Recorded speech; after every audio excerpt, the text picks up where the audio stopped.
আজকে আমরা করব প্রিজম দ্বারা কোনো আলোক রশ্মির প্রতিসরণ। তো সেটা করার জন্য সবার আগে আমাকে জানতে হবে প্রিজম জিনিসটা কি। এটা একটা প্রিজমের জিওমেট্রিক্যাল ফিগার। এখানে আমরা দেখছি প্রিজম হলো অ্যাকচুয়ালি একটা স্বচ্ছ মাধ্যম। সেই স্বচ্ছ মাধ্যমটা যে যে তল দ্বারা বেষ্টিত আছে তাতে তিনটে আয়তাকার তল এবং দুদিকে দুটো ত্রিভুজাকার তল দ্বারা বেষ্টিত স্বচ্ছ সমসত্ব মাধ্যমকে বলা হচ্ছে প্রিজম। এই তাহলে বুঝতেই পারছো, তার মধ্যে এইভাবে যদি আমি এটা যদি রাখি যে যে কোনো একটা আয়তক্ষেত্রকে আমি নিচে বসিয়ে রেখে বাকি দুটোকে এইভাবে থাকবে। এই যে নিচের যে তলটা থাকে সেটাকে বলা হচ্ছে ভূমি বা বেস। যে দুটো তল ইনক্লাইন্ড অবস্থায় থাকে অর্থাৎ এ বি ই ডি আর এখানে আমরা দেখছি এ সি এফ ডি, এই দুটোকে বলা হয় প্রতিসরক তল বা রিফ্রাক্টিং প্লেন। অর্থাৎ এই তল দিয়ে আলোক রশ্মি ঢুকবে এবং আরেকটি তল দিয়ে, এর মধ্যে দুটির মধ্যে যে কোনো একটি দিয়ে আলোক রশ্মি ঢুকবে এবং আরেকটি দিয়ে আলোক রশ্মি বেরোবে। এই যে এডি রেখাটা, এটাকে বলা হচ্ছে প্রতিসারক ধার, মানে প্রতিসারক তলদ্বয় যে রেখায় মিলিত হয় তাকে বলা হচ্ছে রিফ্রাক্টিং এজ বা প্রতিসারক ধার। আর এই যে কোণটা বুঝতেই পারছো, তাহলে এই এ কোণটা বা ডি কোণটা দুটো কোণের মানই সমান, একে কখনো প্রতিসারক কোণ বলা হয় বা রিফ্রাক্টিভ অ্যাঙ্গেল বা প্রিজম কোণ বলা হয় বা প্রিজম অ্যাঙ্গেল। এটা হলো সাধারণভাবে একটা প্রিজমের জ্যামিতিক চিত্র। সাধারণত এখানে এ বি সি এই আর ডি এফ এই ত্রিভুজাকার দুটো তল ঘষা কাজ থাকে, মানে ঘষা দেওয়া থাকে যাতে কোনো আলোক রশ্মি এর মধ্যে দিয়ে প্রবেশ করতে না পারে। এবার পাশে একটা ছবি দিয়েছি দেখতে পাচ্ছ, সেই ছবিতে আমরা অ্যাকচুয়ালি বোঝার চেষ্টা করছি যে কোনো আলোক রশ্মি এই প্রিজম দ্বারা কিভাবে আপতিত হয়, কিভাবে প্রতিসারিত এবং নির্গত হয়, এবং আপতিত রশ্মির সাথে নির্গত রশ্মি কতটা কোণ করে থাকবে সেটা কিসের উপর নির্ভর করে। অর্থাৎ আপতিত রশ্মি একদিকে যাচ্ছে, আলটিমেটলি ও যেদিক দিয়ে গেল সেটা হচ্ছে নির্গত রশ্মি। এই দুটোর মধ্যে যে কোণ একে বলা হচ্ছে ওদের চ্যুতি কোণ। তাহলে এখানে দেখো, এখানে একটা আমি এবিসি একটা প্রিজম নিয়েছি, এর পি কিউ আলোক রশ্মি আপতিত রশ্মি, তাহলে এই কোণটা কত হবে? এটাকে আমি লিখছি I1 আপতন কোণ। ওকে, এবার এটি কি হচ্ছে, আমি ধরে নিয়েছি এই প্রিজম কোণ, প্রিজম যেটা আছে প্রিজমের যে প্রতিসরাঙ্ক সেটা বাইরের মাধ্যমের থেকে বেশি। এবং এই ক্ষেত্রে আমি সহজভাবে ধরে নিয়েছি যে এটা বায়ু মাধ্যম ধরেছি আর এটাকে আমি কোন একটা মাধ্যম ধরেছি, এটাকে মিউ বলেছি। ক্লিয়ার? আর এখানে সেটা কত হচ্ছে, তাহলে কি হবে? অভিলম্বের কাছে চলে আসবে, এই হচ্ছে R1। ক্লিয়ার?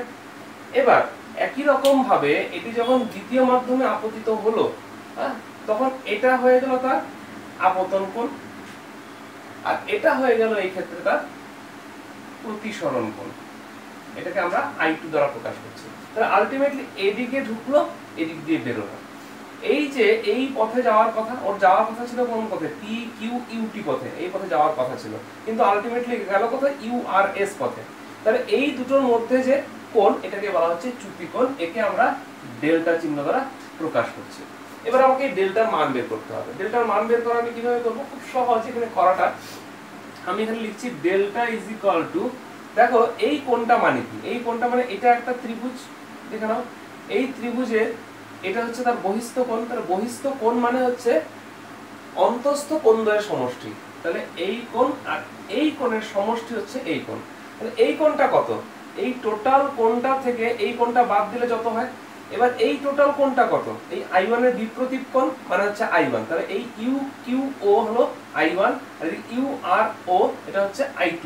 তাহলে এটা হচ্ছে I1 মাইনাস R1 আর এটা হচ্ছে I2 মাইনাস R2। তাহলে কত দাঁড়ালো? I1 minus R1 plus I2 minus R2। এই হলো অন্তস্থ কোণ দুটো। তাহলে এই অন্তস্থ কোণ দুটো কত হচ্ছে? I1 plus I2 minus of R1 plus R2। Clear? এবার নেক্সট টার্গেটে আমরা যাচ্ছি। দেখো এই যে এই কোণটা দেখছি, এই টোটাল এ কিউ ও আর এই যে চতুর্ভুজটা দেখছি, এই চতুর্ভুজের দেখো এই কিউ ও এ কিউ ও কত হবে? 90 ডিগ্রি হবে, স্বাভাবিক, এটা একটা অভিলম্ব। আবার এ আর ও এটা কি? 90 ডিগ্রি হবে, অভিলম্ব। তাহলে এই কোণটা আর এই কোণটা মিলে হচ্ছে 180 ডিগ্রি। একটা চতুর্ভুজের টোটাল কোণের সমষ্টি হলো 360 ডিগ্রি। তাহলে নিশ্চয়ই এই কোণ এ আর কোণ ও এই দুটো মিলে কি হচ্ছে? 180 ডিগ্রি হবে। ক্লিয়ার? আচ্ছা, তাহলে কোণ এ আর কোণ ও এই দুটো মিলে হচ্ছে 180 ডিগ্রি। আচ্ছা, কোণ ও মানে কত? কোণ ও মানে এটা, এই কোণ ও মানে হচ্ছে দেখো 180 মাইনাস R1 প্লাস R2, কারণ এই ত্রিভুজের তিনটা কোণের সমষ্টি কত? 180 ডিগ্রি। তাহলে আমি এটাকে লিখতে পারি a plus 180 minus R1 plus R2 is equal two 180। তাহলে আলটিমেটলি আমরা কি লিখছি?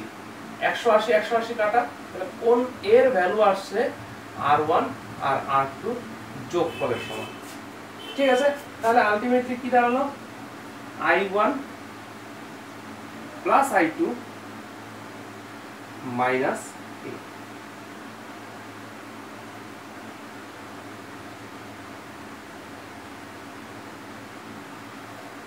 আশা করি বুঝতে পেরেছি এই পুরো হিসাবটা। Delta is equal two I1 plus I2 minus A।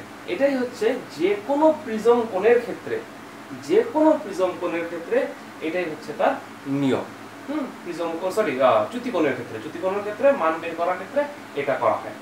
এবার কথার কথা, এটা যদি পাতলা প্রিজম হয়, তাহলে পাতলা প্রিজম কত? ধরে নাও কোণ এ লেস দেন 10 ডিগ্রি, সেই ক্ষেত্রে প্রিজম কোণটা খুবই ছোট। প্রিজম কোণ যদি ছোট হয় তাহলে এখানে বুঝতে পারছো তোমরা এই I1 আর R1 এই দুটোর ভ্যালু কিন্তু অনেক ছোট হবে। তাহলে আমরা এখান থেকে কিন্তু লিখতে পারি mu is equal to sin I1 by sin R1। এবার এদের ভ্যালু যদি খুব ছোট হয় তাহলে I1 is equal to sin I1 is equal to কত? I1, আর sin R1 is equal to R1। তাহলে এখান থেকে আমরা কি লিখতে পারি? I1 is equal to mu R1 হলো। একই রকম ভাবে এই পাশ থেকে আমরা লিখতে পারি I2 আর R2 এর ভ্যালুটাও কি ছোট হবে। তাহলে আমরা সিমিলারলি আমরা লিখতে পারি I2 is equal to mu R2। Clear? আচ্ছা, তাহলে এই যে ভ্যালুটা আছে এই ভ্যালুটা কি দাঁড়ায়? এটা কিন্তু ছোট কোণের জন্য, অর্থাৎ যদি প্রিজমটা খুব পাতলা হয়। আচ্ছা, তাহলে এটা I1 ইজ ইকুয়াল টু হয়ে যায় মিউ R1 আর I2 হয়ে যায় মিউ R2। তাহলে এই ভ্যালুটা কত আসে? Delta is equal to mu into R1 plus R2 minus A। ঠিক, আবার R1 প্লাস R2 মানে কত? A। তাহলে এটা কত হয়ে গেল? Mu into A minus 1। তাহলে এই ফর্মটা তৈরি হলো delta is equal to mu minus 1 into A। তাহলে এই দুটোই কিন্তু চ্যুতিকোণের ফর্মুলা, কিন্তু এটা আমরা ইউজ করব যখন এখানে A এর ভ্যালু গ্রেটার দেন 10 ডিগ্রি হবে, আর এটা আমরা ইউজ করব যখন A এর ভ্যালু লেস দেন 10 ডিগ্রি হবে। বুঝতে পেরেছি? এই চিন্তা ভাবনা করে আমরা এই দুটো, এটা একটা পাতলা প্রিজমের জন্য, তাহলে এটা আমি কিসের জন্য করলাম? এটা করলাম কিন্তু পাতলা প্রিজমের জন্য, আর ওটা যে কোনো সাধারণ প্রিজমের জন্য। এখানে পাতলা প্রিজমের জন্য নেগলেক্ট করা যায় মানগুলো, তার জন্য এরকম হচ্ছে। তাহলে এই দুটো ফর্মুলাই আমরা শিখে রাখবো, ভবিষ্যতে কাজে লাগবে। এবার আমরা ন্যূনতম চ্যুতিকোণের শর্ত বের করছি, তার জন্য আমরা একটা গ্রাফ নিয়েছি, লেখচিত্র নিয়েছি। এই লেখচিত্র আমরা কি নিয়েছি দেখতে পাচ্ছ, এই যে আমরা ফর্মুলাটা পেয়েছি delta is equal two I1 plus I2 minus A। এই ফর্মুলাতে দেখতেই পাচ্ছ একটা নির্দিষ্ট চ্যুতিকোণের জন্য I1 আর I2 একটা ডিফারেন্ট ভ্যালু পাওয়া যায়। তো সেটাকে যদি আমরা গ্রাফ প্লট করি, সেই গ্রাফ প্লট করলে দেখা যাচ্ছে এইটা একটা চ্যুতিকোণের জন্য এখানে একটা I1 এখানে একটা I2 পাচ্ছি। একই রকম ভাবে চ্যুতিকোণ যত নেমে আসছে I1 এর মান বেড়ে যাচ্ছে, I2 এর মানটা কমে যাচ্ছে, দেখতেই পাচ্ছি। এইভাবে ধীরে ধীরে চ্যুতিকোণ কমতে কমতে এমন একটা পয়েন্ট আসে যে পয়েন্টে সেটা কিন্তু দেখছি ন্যূনতম, এবং এই ন্যূনতম দেখো I1 আস্তে আস্তে এই পয়েন্টে মিলে আসে এবং I2 আস্তে আস্তে এই পয়েন্টে মিলে আসে। তার মানে নিশ্চয়ই এখানে কি হচ্ছে? I1 আর I2 ইকুয়াল হচ্ছে। তাহলে ন্যূনতম চ্যুতিকোণের শর্ত হিসেবে আমরা লিখতে পারি I1 is equal two I2, অর্থাৎ আপতন কোণ আর নির্গমন কোণ যদি সমান হয় তখন ন্যূনতম চ্যুতিকোণে আলোকরশ্মি থাকে। অথবা আমি বলতে পারি যদি ন্যূনতম চ্যুতিকোণে আলোক রশ্মি থাকে তখন আপতন কোণ আর নির্গমন কোণের মান সমান হয়।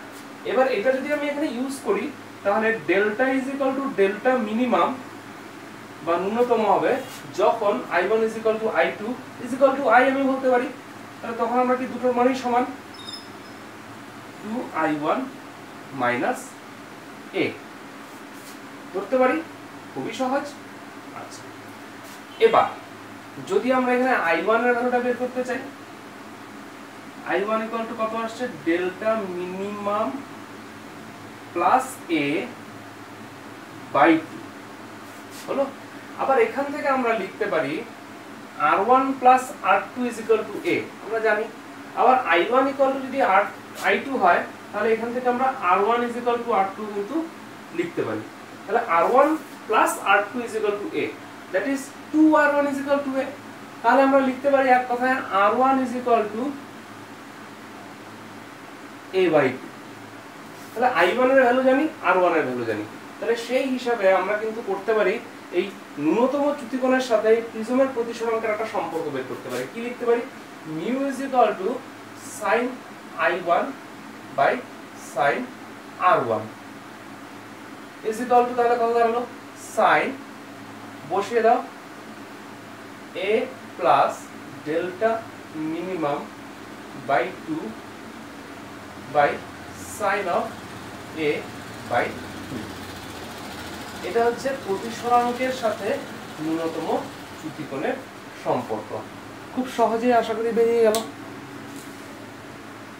একেই প্রিজম সূত্র বলে, ঠিক আছে, প্রিজম সূত্র বা প্রিজম ফর্মুলা। এই ফর্মুলার মাধ্যমে কিন্তু খুব সহজেই এবং খুব অ্যাকুরেটলি, খুব সূক্ষ্ম, খুব সঠিকভাবে এই প্রিজম যে স্বচ্ছ মাধ্যম দ্বারা তৈরি তার প্রতিসরাঙ্ক নির্ণয় করা হয়। এবার আমরা প্রিজম দ্বারা কোনো আলোক রশ্মি না পাওয়ার শর্ত প্রতিষ্ঠা করার চেষ্টা করছি। দেখো, প্রিজম দ্বারা কোনো আলোক রশ্মি বের হবে না, এই কথাটার মানে যে এই দ্বিতীয় তলে আলোক রশ্মিটি এমন একটা কোণে আপতিত হবে যাতে ঘুরে চলে আসে, ঠিক আছে, বা এই বিভেদ তলের ধার ঘেঁষে বেরিয়ে যায়। তাহলে দেখো, এটা একমাত্র তখনই সম্ভব যদি এটা সংকট কোণে আপতিত হয়, তবেই এই বিভেদ তলের ধার ঘেঁষে বেরিয়ে যাবে।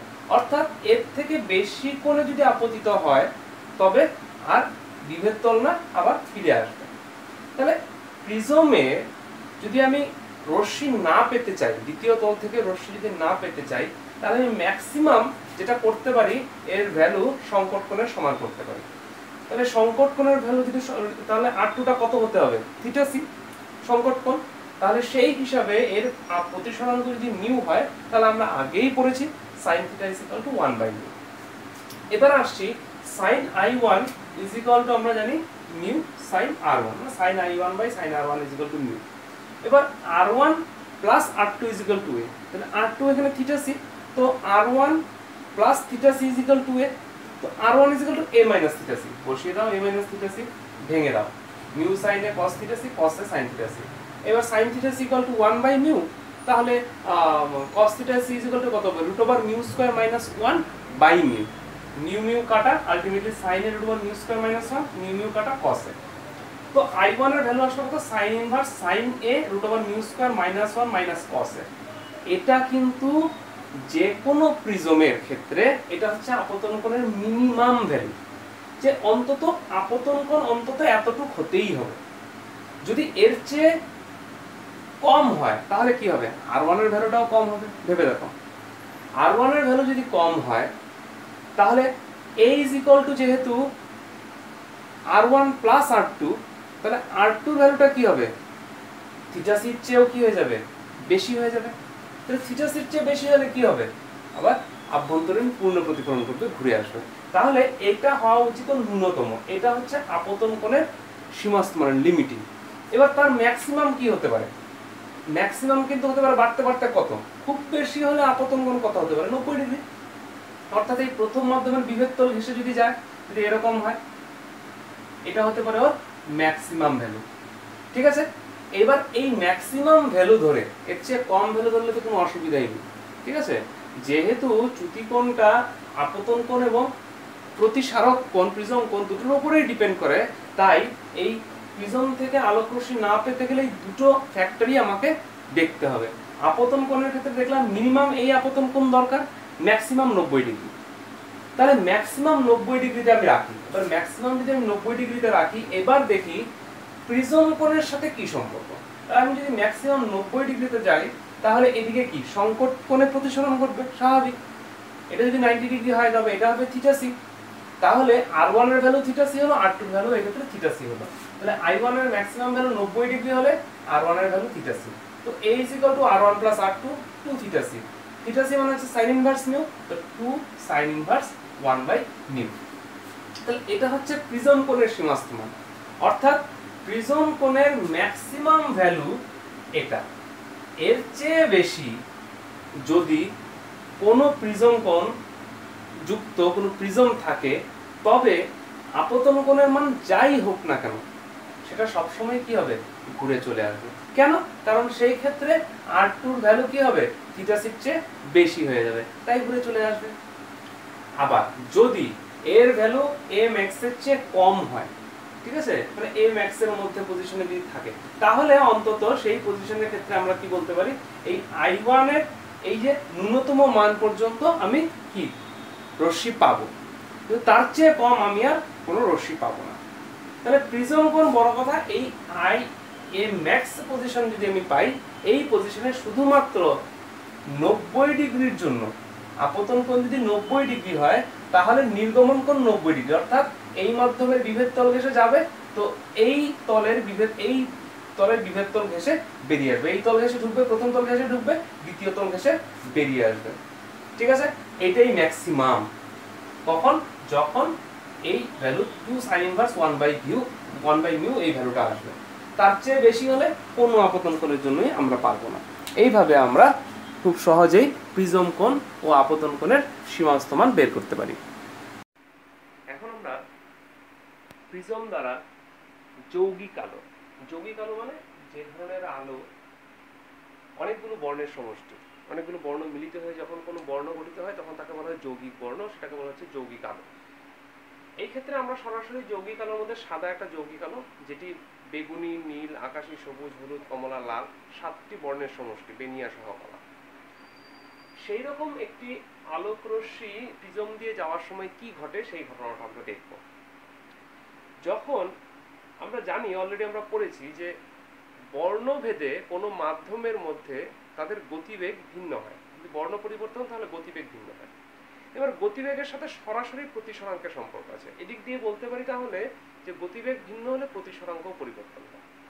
এছাড়া যদি আমি বলি যে কচি বলে একজন বিজ্ঞানী আছে, কচিস ফর্মুলা, সেখানে তিনি প্রতিসরাঙ্কের সাথে আলোর তরঙ্গ দৈর্ঘ্যে, কোনো মাধ্যমের প্রতিসরাঙ্কের সাথে আলোর তরঙ্গ দৈর্ঘ্যের সম্পর্ক বের করেছেন। অর্থাৎ কোনো তরঙ্গ দৈর্ঘ্য, যে আলো যাচ্ছে তার তরঙ্গ দৈর্ঘ্যের সাথে সেই আলোর জন্য ওই মাধ্যমের প্রতিসরাঙ্ক কি হবে বা কি পরিবর্তন হয়, তার একটা ফর্মুলা, μ = a + b/λ² + c/λ⁴ + ... এরকম চলতে থাকবে। সাধারণত আমরা বেশিরভাগ লিখে থাকি μ = a/b/λ²। তাহলে আমরা এমনিতেও দেখতে পাচ্ছি এর সাথে প্রতিসরাঙ্ক তরঙ্গ দৈর্ঘ্যের সাথে এক্সপোনেনশিয়ালি ডিক্রিজ হয়। এটা ইচ্ছা করলে আমরা এখানে একটা গ্রাফ এঁকে আমরা দেখতে পারি। তাহলে এক গেল তরঙ্গ দৈর্ঘ্য পরিবর্তন হওয়ার সাথে সাথে প্রতিসরাঙ্কের পরিবর্তন, অর্থাৎ তরঙ্গ দৈর্ঘ্য যদি ধীরে ধীরে কমে যায়, তাহলে তার প্রতিসরাঙ্কের মান কি হবে, ধীরে ধীরে বেড়ে যাবে। এবার প্রতিসরাঙ্কের মান বেড়ে যাওয়া মানে হলো তার প্রতিসরণের মানও ধীরে ধীরে বেড়ে যাওয়া। তাহলে এবার আমরা দেখি, এবার ডেভিয়েশন করেছি আমরা চ্যুতির ফর্মুলা করেছিলাম পাতলা প্রিজমের ক্ষেত্রে, সেটা কি করেছিলাম, ডেল্টা = μ - 1 × a। তাহলে প্রতিসরাঙ্কের মান যার যত বেশি হবে, তার চ্যুতিও তত বেশি হবে স্বাভাবিকভাবে। তাহলে যেহেতু বেগুনি বর্ণের আলোক রশ্মির তরঙ্গ দৈর্ঘ্য সবচেয়ে কম, তাই সেই ক্ষেত্রে সেই বেগুনি বর্ণের জন্য ওই প্রিজমের প্রতিসরাঙ্ক হবে সবচেয়ে বেশি। সবচেয়ে বেশি হওয়ার দরুন এর চ্যুতিও হবে সবচেয়ে বেশি। তাহলে দেখো, আমি এখানে শুধু দুটো প্রান্তীয় বর্ণ নিয়েছি, একদিকে লাল আর একদিকে বেগুনি, মাঝখানে আরো 5টা বর্ণ আছে, সেটা আমরা দেখাইনি। তাহলে বেগুনি বর্ণের আলোক রশ্মির চ্যুতি হবে সবচেয়ে বেশি। দেখলাম এই হলো বেগুনি বর্ণের আলোক রশ্মির চ্যুতি, এটাকে আমরা ডেল্টা ভি লিখতে পারি। তাহলে delta V is equal to কত? Delta V is equal to আমরা লিখবো, তাহলে প্রতিসরাঙ্ক এখানে কার ইউজ হবে? প্রতিসরাঙ্ক হবে এখানে বেগুনি বর্ণের ইউজ হবে। তাহলে সেটা হবে del V is equal to mu V minus 1 into A. Clear? আবার লাল রঙের তরঙ্গ দৈর্ঘ্য সবচেয়ে বেশি, তাহলে প্রতিসরাঙ্ক হবে সবচেয়ে কম। তাহলে এই প্রতিসরাঙ্কের মান সবচেয়ে যদি কম হয়, তাহলে এখানে কি হবে? বিচ্ছুরণের সরি চ্যুতির মানও সবচেয়ে কম হবে। তাই ঠিক দেখো এই পজিশনে এই যে লাল রঙের চ্যুতিটা কিন্তু সবচেয়ে কম, এটাকে আমরা বলছি ডেল্টা আর। তাহলে ডেল্টা ইজ ইকুয়াল টু কত? মিউ আর মাইনাস 1 ইন্টু এ। কেন মিউ আর লিখলাম? এটা লাল আলোর জন্য ওই মাধ্যমের প্রতিসরাঙ্ক। ক্লিয়ার? এই যে কোনো একটা সাদা আলোক রশ্মি, তাহলে কি হবে? প্রত্যেকটা বর্ণের জন্যই সেটা কি হবে? ভিন্ন ভিন্ন হবে। বোঝা গেল? প্রত্যেকটা বর্ণের জন্যই সেটা ভিন্ন ভিন্ন হবে। এই যে সাদা আলোর ভিন্ন ভিন্ন যে সাদা আলোর ক্ষেত্রে এই যে প্রিজম দিয়ে সাদা আলো ভিন্ন বর্ণে যে বিশ্লিষ্ট হয়ে যাওয়ার যে ঘটনা, সেটাকে বলা হচ্ছে আলো বিচ্ছুরণ। আর এর ঠিক মাঝামাঝি যেটা আছে সেটা পরে হলো, তার মাঝামাঝি তরঙ্গ দৈর্ঘ্য হলো কার? হলুদের। তাই মাঝামাঝি চ্যুতি আসবে কি হবে? হলুদের। এটাকে আমরা বলছি ডেল্টা ওয়াই। এটাকে বলা হয় মধ্যবর্তী আলোক রশ্মি, মধ্যবর্তী তরঙ্গ দৈর্ঘ্যের আলোক রশ্মির চ্যুতি। এটা হলুদ বর্ণের ক্ষেত্রে, এটা মাঝামাঝি যায়। আমরা ছবিটা দেখেই বুঝতে পারছি সম্পূর্ণটা। ক্লিয়ার? এবার এই যে ডেল্টা ভি আর ডেল্টা আর, এদের যে অন্তরফল, অর্থাৎ এটা কত দাঁড়ালো? ডেল্টা ভি আর ডেল্টা আর, এই অংশটুকু। তাহলে আমরা কি বললাম? এই যে অংশটুকু, এই অংশটুকু কি? এই অংশটুকু হলো বেগুনি বর্ণের আলোক রশ্মির চ্যুতি ও লাল বর্ণের আলোক রশ্মির চ্যুতির যে অন্তরফল, বা বেগুনি বর্ণ এবং লাল বর্ণ ঠিক যতটা ছড়িয়ে যাচ্ছে, যত কোণ করে ছড়িয়ে যাচ্ছে, তাকেই বলা হচ্ছে আলোর, সাদা আলোর ক্ষেত্রে কৌণিক বিচ্ছুরণ বা অ্যাঙ্গুলার ডিসপারশন। তাহলে delta V is equal to mu V minus 1 into A, এবার delta R is equal to mu R minus 1 into A. তাহলে এই দুটোকে বিয়োগ করলে কি দাঁড়াচ্ছে? Mu V minus mu R into A. এটা হচ্ছে কৌণিক বিচ্ছুরণের রাশিমালা। ঠিক আছে? যেখানে mu V minus mu R হচ্ছে কি? বেগুনি বর্ণের ক্ষেত্রে এবং লাল বর্ণের ক্ষেত্রে প্রতিসরাঙ্কের অন্তরফল। এটাকে কখনো কখনো এই মিউ ভি মাইনাস মিউ আর কে কখনো কখনো ডি মিউ এভাবেও লেখা হয়। আর এ তো হলো প্রতিসরক কোণ বা প্রিজম কোণ।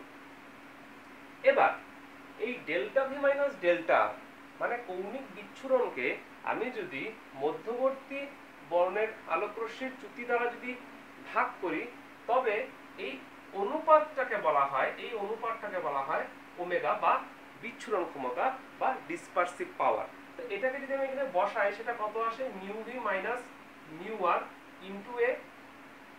আবার ডেল্টা ওয়াই এর ক্ষেত্রে কি লিখবো? Mu Y minus 1 into A. এ দুটোতে কাটাকাটি চলে গেল, তাহলে আলটিমেটলি এটা কি আসে? Mu V minus mu R by mu Y minus 1। এই মিউ ওয়াই এর সম্পর্কটা আবার লেখা হয়, মিউ ওয়াই মানে হচ্ছে মিউ ভি আর মিউ আর এই দুটো প্রতিসরাঙ্কের গড়, প্রান্তীয় বর্ণ দুটোর প্রতিসরাঙ্কের গড় হলো এই মধ্যবর্তী বর্ণের প্রতিসরাঙ্ক। ঠিক আছে? তাহলে এইগুলো কিন্তু এই যে ফর্মটা লিখলাম, mu V minus mu R D mu আর mu Y is equal to mu V plus mu R by 2, এটা কিন্তু কখনো কখনো বিভিন্ন নিউমেরিক্যাল প্রবলেমে পড়তে গিয়ে কিন্তু লাগে। ঠিক আছে? এবার আমরা যদি এই দুটোর মধ্যে কৌণিক বিচ্ছুরণ আর বিচ্ছুরণ ক্ষমতার মধ্যে যদি সম্পর্ক নির্ণয় করতে চাই, তাহলে খুব স্পষ্টই দেখতে পাচ্ছি ডেল্টা ভি মাইনাস ডেল্টা, এটা মানে কত? কৌণিক বিচ্ছুরণ। তাহলে delta V minus delta R is equal to omega into delta Y. অর্থাৎ কৌণিক বিচ্ছুরণ সমান সমান বিচ্ছুরণ ক্ষমতা ইন্টু মধ্যবর্তী বর্ণের আলোক রশ্মির চ্যুতি। এই হলো কৌণিক বিচ্ছুরণ ও বিচ্ছুরণ ক্ষমতার সম্পর্ক। এবার আমরা প্রিজম সমবায় দ্বারা বিচ্ছুরণ ও বিচ্যুতির গল্প করব। তো প্রিজম সমবায়টা যদি আমি এদিকে একটা প্রিজম এদিকে একটা প্রিজম উল্টো করে রাখি, তাহলে এখানে বিচ্ছুরণ এবং বিচ্যুতি দুটোই হতে পারে।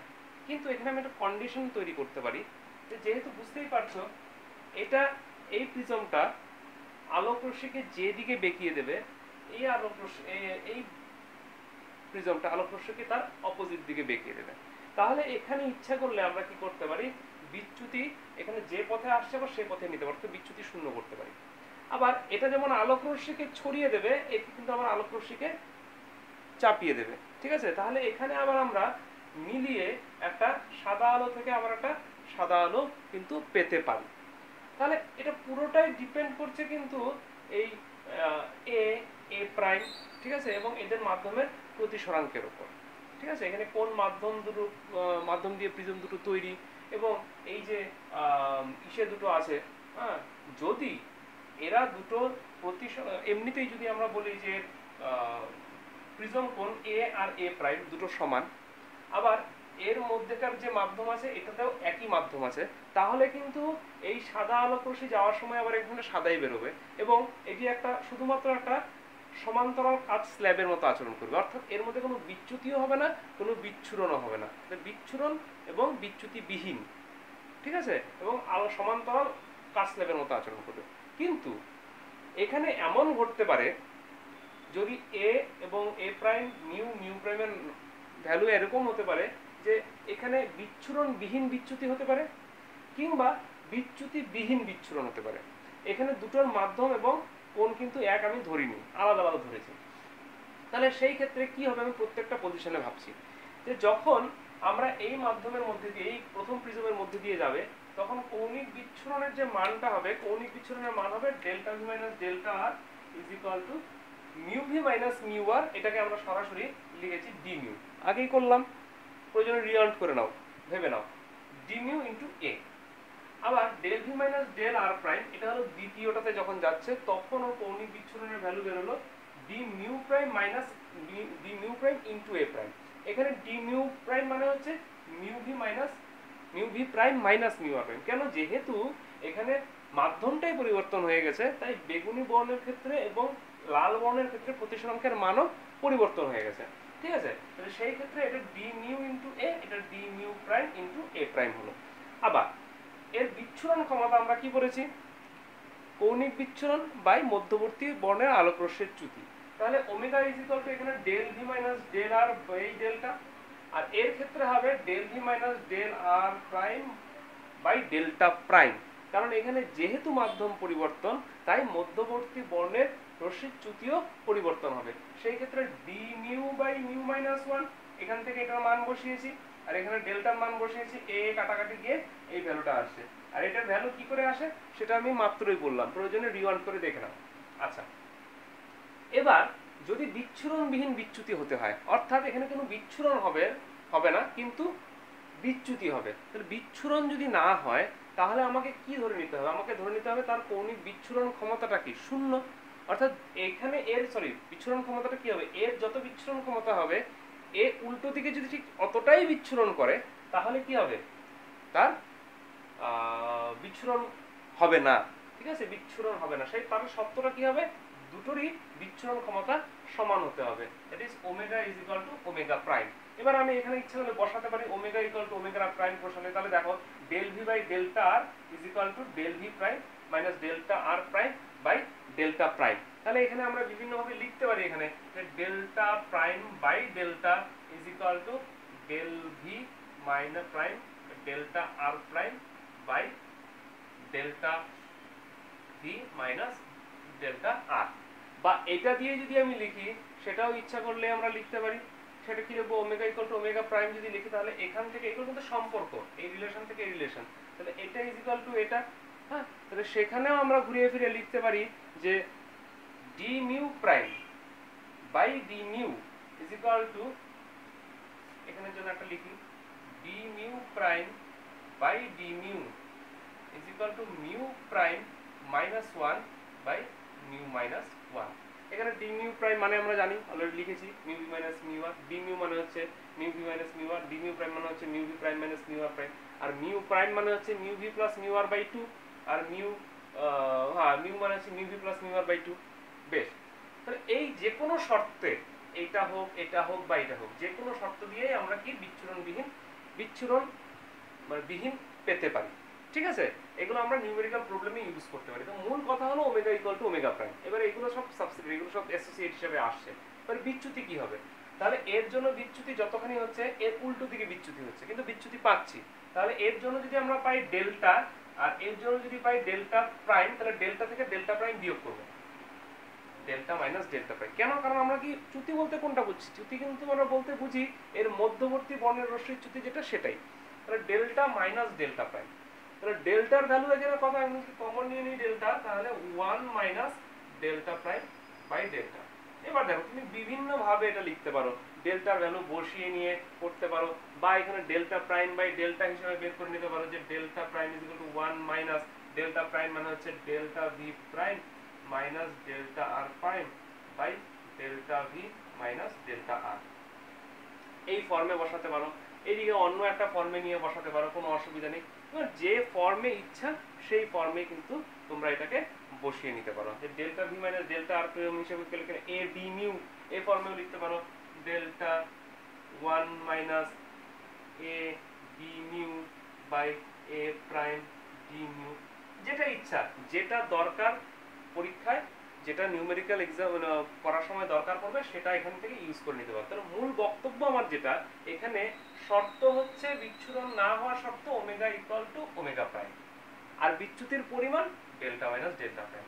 তাহলে আমার যদি ঠিক উল্টো ঘটনাটা ঘটে, যে বিচ্যুতি বিহীন বিচ্ছুরণ চাইছি, অর্থাৎ বিচ্ছুরণ হবে কিন্তু বিচ্যুতি হবে না, তাহলে বিচ্যুতি না হওয়ার শর্ত কি? যদি ডেল্টাটা এদিকে যতখানি, ডেল্টা প্রাইম যে ওইদিকে ততখানি হয়, তাহলে কি এরা সমান্তরাল নির্গত হবে। তাহলে এর শর্ত কি? Delta equal to delta prime. এবার এখান থেকে তুমি এগুলো বসিয়ে নিতে পারো। কি বসাতে পারো? Delta is equal to mu minus 1 into A, আর এদিকে mu delta prime is equal to mu prime minus 1 into A. তো এই দুটো সমান, সেভাবেও লিখে নিতে পারো। তাহলে বিচ্ছুরণ কত হবে? এ যতখানি বিচ্ছুরিত করছে ও তার উল্টো দিকে ততখানি বিচ্ছুরিত করছে, তাহলে সেটা মাইনাস করবো, that is delta V minus delta R minus delta V prime minus delta R prime. এবার delta V minus delta R কত? ওমেগা ইন্টু ডেল্টা, আর এটা কত? Omega prime into delta prime. তাহলে এইভাবেও আমরা লিখতে পারি, কোনো অসুবিধা নেই। যে সেটা কত? ওমেগা ডেল্টা কমন নিয়ে 1 minus omega prime delta prime by omega delta. অর্থাৎ এখানে ওমেগা ডেল্টা লিখে নিয়ে আমি এখানে ডেল্টা ভি, যেটা খুশি, যেটা দরকার, যেটা ইচ্ছে সেটাই তোমরা কিন্তু করে নিতে পারো। এখানে যেহেতু delta prime is equal to delta, তাহলে আমরা এখানে কি করতে পারি? এটা কিন্তু আউট হয়ে যাবে, বুঝতে পেরেছি? তখন সেখানে কি আসবে? Omega delta is equal to 1 minus omega prime minus omega. এটা হবে এর বিচ্ছুরণের মান, কৌণিক বিচ্ছুরণের মান। তাহলে যখন যে কোনো অঙ্ক যদি আসে এখান থেকে যে কোনো টাইপের, এই ফর্মুলাগুলো দিয়ে কিন্তু আমরা সহজেই বিচ্ছুরণের অঙ্কগুলো করতে পারি। এবার আমরা আলোর বিক্ষেপণ নিয়ে আলোচনা করবো। আলোর বিক্ষেপণ মানে স্ক্যাটারিং অফ লাইট। আমি আগে উদাহরণ দিই, যেমন আকাশের রং নীল, আমরা জানি বিপদ সংকেত হিসেবে লাল আলো ব্যবহার করা হয়। উদয় হওয়া সূর্য বা অস্তগামী সূর্যের রং লাল হয়। এগুলো সবই কিন্তু আলোর বিক্ষেপণের জন্য হয়। আবার একই রকম ভাবে যে মেঘের রং সাদা হয়, সেটাও কিন্তু আলোর বিক্ষেপণের একটা কারণ। সেটা আমি পরে আস্তে আস্তে বলছি। দেখো, এবার এই বিক্ষেপণের গল্পটা সবার প্রথম দেখেন, সবার প্রথম পরীক্ষা করেন হলো লর্ড রেলে। লর্ড রেলে সবার প্রথম এই ব্যাপারটা সবার সামনে নিয়ে আসেন। মানে অ্যাকচুয়ালি বিক্ষেপণ কিছুই না, বিক্ষেপণ হলো কিছু কণা দ্বারা আলোক রশ্মির গতিপথের যে পরিবর্তন, ঠিক আছে, সেটাকেই এক কথায় আমরা বিক্ষেপণ বলছি। সেটা মাস অ্যামাউন্ট অনেক পরিমাণে একসঙ্গে হলে সেটাকে আমরা আলোর বিক্ষেপণ হিসেবে আখ্যা দিয়ে দিচ্ছি। ঠিক এটা কিন্তু প্রতিসরণ নয়, বিক্ষেপণ। এবার আমরা এখানে একটা, উনি লর্ড রেলে যেটা করেছেন, একটা ফর্মুলা বের করেছেন। সেখানে উনি দেখলেন যে বিক্ষিপ্ত কণা আছে, সেই বিক্ষিপ্ত কণার সাইজকে উনি বললেন এক্স। যে বিক্ষিপ্ত কণা আছে তার আয়তনকে উনি বললেন ভি, এবং যে আপতিত রশ্মি আসছে সেই আপতিত আলোর বিস্তারকে বললেন এ, এবং যদি বিক্ষিপ্ত আপতিত আলোর তরঙ্গদৈর্ঘ্য বললেন ল্যামডা, এবং যে স্থান থেকে আমি মানে যে স্থানে আমরা বিক্ষিপ্ত আলোর তীব্রতা নির্ণয় করব তার দূরত্বকে বললেন আর। ঠিক আছে, এবার স্মল এ হলো যে বিক্ষিপ্ত আলো, আর দূরত্বে যে বিক্ষিপ্ত আলো তার বিস্তার। এটা এ ক্যাপিটাল এ হচ্ছে আপতিত আলোর বিস্তার, আর স্মল এটা হচ্ছে বিক্ষিপ্ত আলোর বিস্তার। তা উনি সেটা দেখলেন যে কোনটার সাথে কোনটা কিভাবে নির্ভর করেন, পরীক্ষা করলেন এবং উনি এই ফর্মুলাটা বের করলেন, small A is equal to capital A into V R by R lambda square.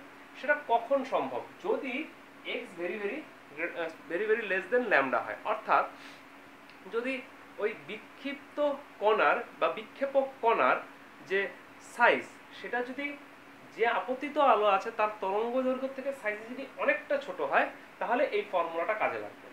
আর আমরা জানি আপতিত আলোর তীব্রতা মানে যে কোনো আলোর তীব্রতা তার বিস্তারের বর্গের সমানুপাতিক। তাহলে এই যে বিক্ষিপ্ত আলোর বিস্তার পেলাম সেটা কার সমানুপাতিক? সেটা তরঙ্গ দৈর্ঘ্যের বর্গের ব্যস্তানুপাতিক। তাহলে আবার আমরা জানি যে কোনো আলোর তীব্রতা কি বিস্তারের বর্গের সমানুপাতিক। তাহলে এটাকে আমি এবার ফর্ম করে লিখতে পারি intensity proportional to A square, মানে হচ্ছে এ স্কয়ার মানে হচ্ছে এখানে proportional to 1 by lambda to the power 4 তার স্কয়ার, যেহেতু তাহলে intensity proportional to 1 by lambda to the power 4, অর্থাৎ বিক্ষিপ্ত আলোর তীব্রতা আপতিত আলোর তরঙ্গ দৈর্ঘ্যের চতুর্থ ঘাতের ব্যস্তানুপাতিক। অর্থাৎ আলোর তরঙ্গ দৈর্ঘ্য যত কম হবে, ঠিক আছে, সেটাই হলো তার তীব্রতা বিক্ষেপণের তীব্রতা তত বেশি হবে। এটাকে রেলের বিক্ষিপ্ত আলোর তীব্রতার সূত্র, স্ক্যাটারিং ফর্মুলা বলা হয়। এবার এটা পরবর্তীতে টিন্ডাল বলে একজন বিজ্ঞানী তারা এক্সপেরিমেন্টালি সেটা ভেরিফাইও করেছেন। এবার এটা থেকে আমরা খুব সহজেই এবার এই কারণগুলো কিন্তু আমরা বের করে নিয়ে আসতে পারি। যেমন আকাশের রং নীল দেখায় কেন? কারণ যে আলোক রশ্মি আসছে সূর্য থেকে, সেই আলোক রশ্মি বায়ুমণ্ডল দ্বারা যে চারিদিকে ছড়িয়ে যাওয়ার ঘটনাটা সবচেয়ে বেশি কার ক্ষেত্রে হয়? সবচেয়ে বেশি হয় বেগুনির ক্ষেত্রে, লালের ক্ষেত্রে সবচেয়ে কম। তাহলে চারিদিকে আমরা আকাশের রং দেখি কি, যে আলোটা চারিদিকে ছড়িয়ে যাচ্ছে। এবার বেগুনি বর্ণের তরঙ্গ দৈর্ঘ্য সবচেয়ে কম হওয়ায় তার তীব্রতা সবচেয়ে বেশি হয়, কিন্তু বেগুনি আমাদের কি চোখে সেরকম ভাবে এফেক্ট করে না।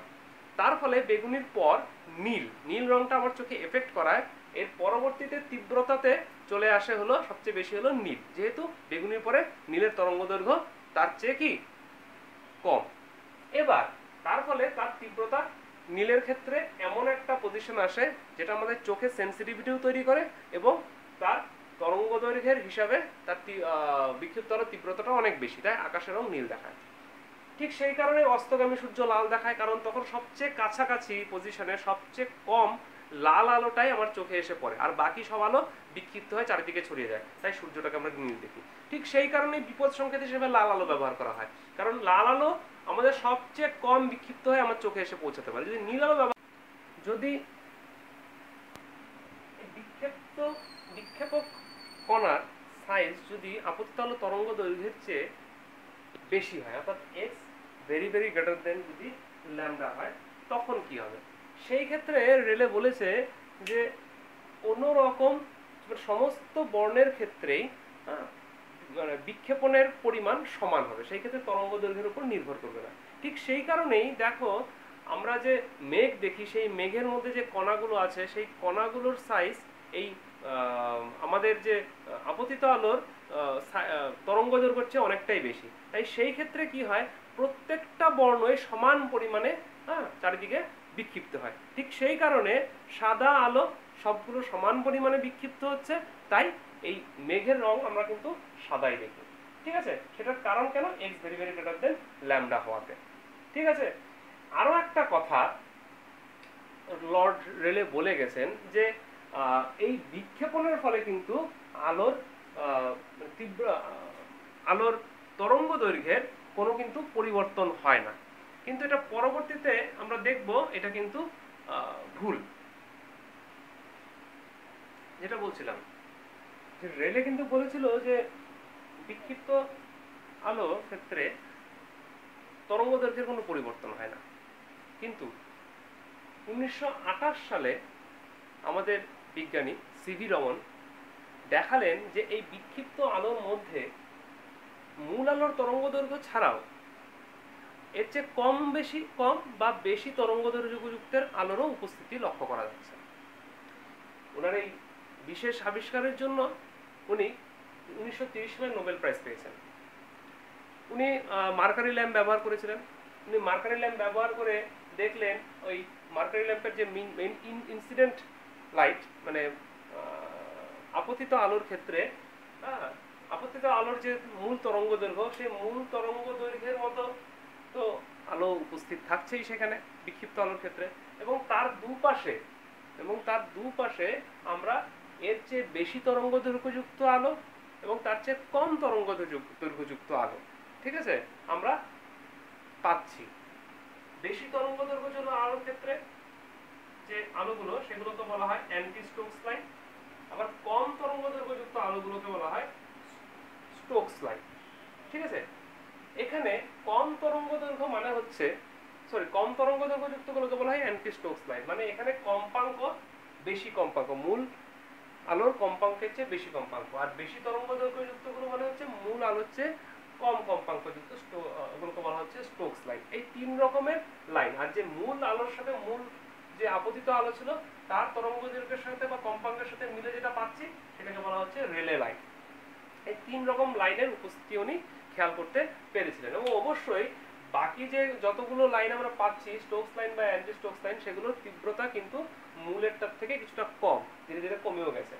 বেশ, এবার এটার এক্সপ্লেনেশন কিভাবে দেওয়া যায়? এক্সপ্লেনেশন দেওয়ার জন্য আমি এখানে একটা ছবি দিয়েছি, দেখো এটা হয়েছে বিক্ষেপক কণা যার ভর দিয়েছি m, ধরে নাও সেটা একটা ইউ গতিবেগ নিয়ে চলছিল। এবার নিউ কম্পাঙ্কের একটা আলো এসে এখানে ধাক্কা দিল। আলো এসে ধাক্কা দেওয়ার পর সেটির গতিবেগ v হলো, এবং সেই বিক্ষিপ্ত আলোর কম্পাঙ্ক এবার নিউ প্রাইম হয়ে বেরিয়ে গেল।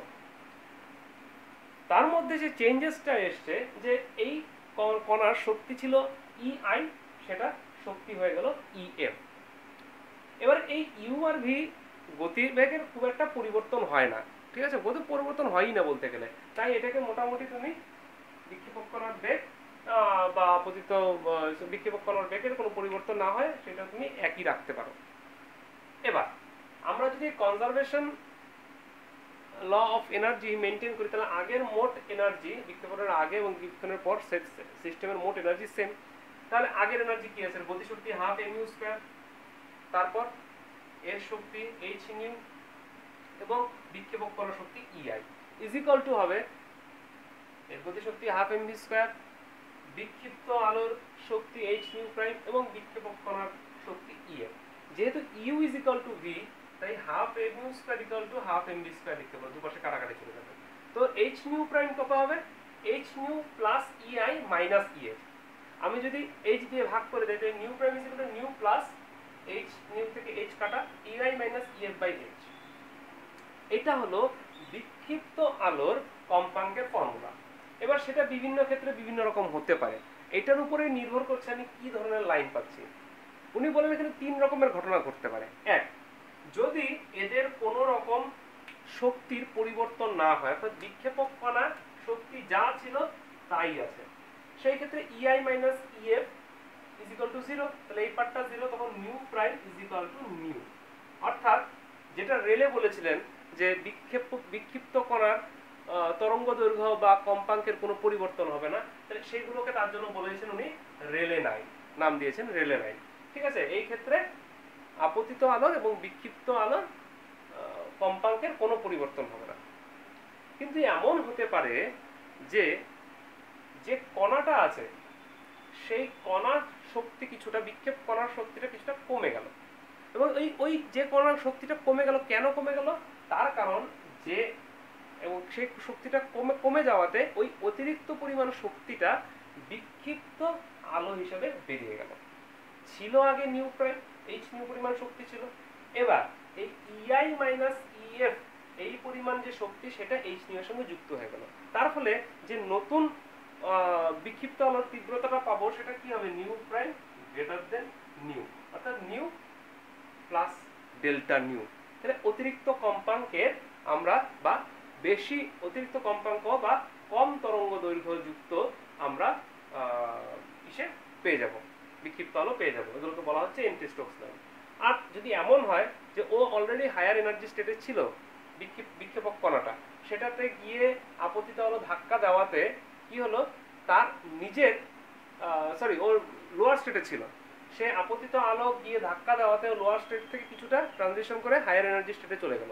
তাহলে এই আপতিত আলোর শক্তির কিছু অংশ সে শোষণ করে নেবে, তাহলে তার ফাইনালি তার এনার্জি বেড়ে গেল। তাহলে ইআই মাইনাস ইএফটা কি হবে, লেস দেন 0 হবে, তাই তো, মানে নেগেটিভ হবে। তো এখানে কত হবে, new prime less than new হবে, অর্থাৎ যে বিক্ষিপ্ত আলোটা আমি পাবো তার কম্পাঙ্ক মূল আলোর কম্পাঙ্কের চেয়ে কম হবে। এইভাবে রামান এফেক্টকে ব্যাখ্যা করা যায়।